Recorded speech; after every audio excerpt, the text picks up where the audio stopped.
सबको मेरा नमस्कार। और मैं उम्मीद करता हूँ कि आप सब लोग स्वस्थ रहें, आपका परिवार स्वस्थ रहे। इस दिशा में हम लोग पूरी कोशिश कर रहे हैं दिल्ली सरकार की तरफ से।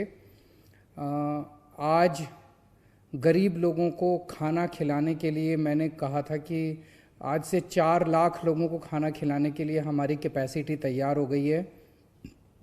आज 568 स्कूलों में खाना खिलाने का इंतज़ाम शुरू हो गया है। 238 नाइट शेल्टर्स रैन बसेरों में खाना खिलाया जा रहा है। तो लगभग 800 सवा 800 ऐसे सेंटर हैं जहां से खाना खिलाया जा रहा है। इसके अलावा हमारे फ्लाइंग स्क्वाड्स हैं जो कि जगह जगह जा जाके, ट्रक्स बेसिकली हैं जो जगह जगह जा जाके जहाँ कोई भूखा आदमी मिलता है वहाँ पे उसको खाने का पैकेट दे देते हैं। तो इस तरह से पूरी दिल्ली के अंदर जगह जगह हमारे दिल्ली सरकार के फ्लाइंग स्क्वाड्स भी चल रहे हैं। 4 लाख लोगों को खाना खिलाने का अरेंजमेंट का आज पहला दिन था। काफ़ी सारी कमियां भी रही होंगी, काफ़ी सारे सेंटर्स के अंदर टीथिंग प्रॉब्लम्स आती हैं। मैं उम्मीद करता हूं कि कल से या और एक दिन के बाद से ये स्ट्रीमलाइन हो जाएगा और फिर किसी को कहीं भी दिक्कत नहीं आएगी। आज कहीं कहीं पता चला खाना पहुंचने में देर हो गई, कहीं थोड़ा खाना कम पहुंचा, लेकिन ये सारी चीज़ें अब सेटल हो जाएंगी मुझे लगता है 1-2 दिन में। मैं खासकर राधा स्वामी सत्संग वालों का, इस्कॉन का, अक्षय पात्रा का और गुरुद्वारे वालों का सबका फिर से शुक्रिया अदा करना चाहता हूँ जो इस दुख की घड़ी में खाना, गरीबों को खाना खिलाने में बहुत मदद कर रहे हैं। बहुत सारे हमने देखा, कल से हम टीवी पे, सोशल मीडिया पे देख रहे थे, सड़कों के ऊपर हम देख रहे हैं बहुत सारे लोग अपने घर छोड़ छोड़ के और अपने गांव वापस जाना चाहते हैं। इन लोगों को हमने काफ़ी कोशिश की है रोकने की। हमारे सभी मंत्री, सभी एमएलएज को मैंने बोला है, वो इलाकों में, अलग अलग इलाकों में जा जा के उनसे अपील कर रहे हैं कि आप दिल्ली छोड़ के मत जाइए, दिल्ली में ही रहिए। आपके लिए हमने खाने का भी इंतज़ाम किया है, अगर किसी को रहने की दिक्कत है हम रहने का भी इंतज़ाम कर रहे हैं। कुछ लोगों को मनाने में हम सक्षम रहे, लेकिन बहुत सारे लोग ऐसे हैं जो ये कह रहे हैं कि हम तो अपने गांव वापस जाना चाहते हैं, हम अपने क्योंकि उन लोगों को अभी ये लग रहा है कि ये हो सकता है लंबा चले, उनको अपने भविष्य की चिंता है, तो वो वापस जाने के लिए आमदा हैं। लेकिन फिर भी हमने अपनी तरफ से तैयारियों में कोई कसर नहीं छोड़ी है। मैं फिर से सबसे अपील करना चाहता हूँ कि प्रधानमंत्री जी ने जो कोरोना को रोकने के लिए पूरे देश में लॉकडाउन का ऐलान किया है, ये बेहद ज़रूरी है। अगर इसको हम लोग पालन नहीं करेंगे तो जैसे दूसरे देशों के अंदर ये महामारी इतनी जानें ले रही है, भगवान ना करे हमारे देश में ऐसी परिस्थिति आए, तो हमें इसको पूरी तरह से पालन करना चाहिए। अगर हम इतनी बड़ी संख्या में शहर छोड़ छोड़ के जाएंगे तो कोरोना के बहुत तेज़ी से फैलने का खतरा पैदा होता है। जो जहाँ है वहीं रहे।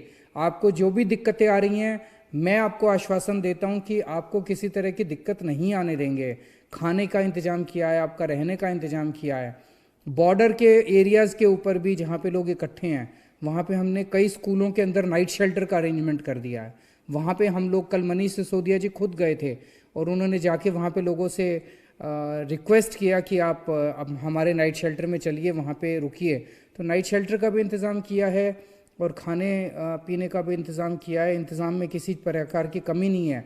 और जब हम उन लोगों से बात भी करते हैं, वो लोग मानते हैं कि भाई दिल्ली सरकार के इंतज़ाम में कोई कमी नहीं है, लेकिन हम घर जाना चाहते हैं। तो उन सब लोगों से मेरी निवेदन है कि आप घर मत जाइए और जो जहाँ है वो वहीं रहिए। आज से दिल्ली के अंदर लगभग 1000 राशन की दुकानों में राशन पहुंच गया है। आज से राशन बंटना चालू हो गया। जैसा मैंने बताया था, 7.5 किलो राशन प्रति व्यक्ति फ्री दिया जाएगा। इसमें गेहूं और चावल दोनों हैं। तो 7.5 किलो राशन प्रति व्यक्ति फ्री दिया जाएगा 71 लाख लोगों को। आज से 1000 दुकानों में बंटना चालू हो गया। बाकी दुकानों में कल या परसों तक पहुंच जाएगा, उनको भी बंटना बहुत जल्दी चालू हो जाएगा। और हर दुकान में मेरी रिक्वेस्ट है, ये हर एमएलए का एक एक रिप्रेजेंटेटिव रहेगा जो इंश्योर करेगा कि सोशल डिस्टेंसिंग मेंटेन हो और सब लोगों को अच्छे से पूरा राशन मिले। कल हम लोगों ने सुना कि यूके के प्रधानमंत्री बोरिस जॉनसन, उनको भी कोरोना पाया गया। यूके के हेल्थ मिनिस्टर, उनको भी कोरोना पाया गया। यूके के प्रिंस चार्ल्स, उनको भी कोरोना पाया गया। हम ये समझ सकते हैं कि कोरोना कितनी तेजी से पूरी दुनिया के अंदर फैल रहा है।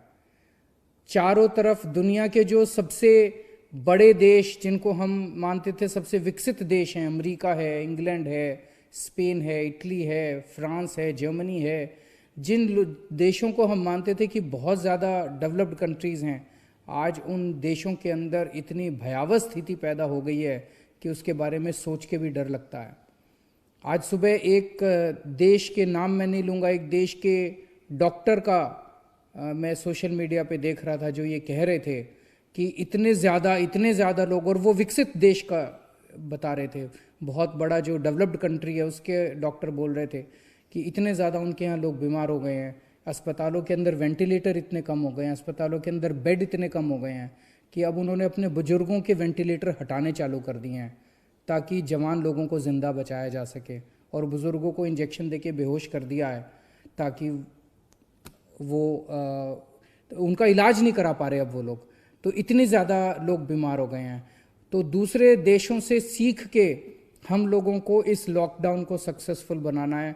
हम लोगों को अपने अपने घरों में रहना है, जो जहाँ है वो वहीं रहे, ताकि लॉकडाउन से मैं समझ सकता हूँ कि बहुत सारी दिक्कतें आ रही हैं, लोगों को बहुत सारी परेशानियाँ हो रही हैं, लेकिन ये सारी परेशानियों को अगर भुगत लेंगे तो इस बीमारी से हम सब लोग बच सकेंगे।